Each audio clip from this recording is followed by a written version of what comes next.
Today's game is a patriotic game, perfect for any family or friend get-togethers with a huge group of people. You can do what we're doing for every team, so have as many teams as you want, and you can do as many people as on a team as you want. We'll show you if you just have 2 people how to play, but you could do it with 10 people on a team and just create a huge chain. Each team would have a little star. This one's just a little eraser, and then I'd cut strips of poster board for each person playing.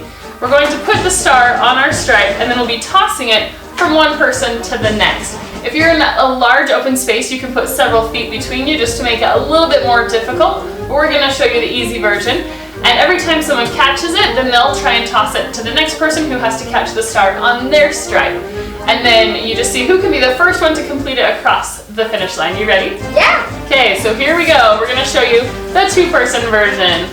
And it's time. Woo! If you want to make it extra difficult, you could play where if one person drops, you have to start all the way back at the beginning. But if you have, younger players who may get frustrated by starting over, you can just do it this way, where one person stays in the spot until they get it. Oh, so close! That one rolled off. It did. Oh, got it. So they'll race over here, and now I'm ready to catch the next one.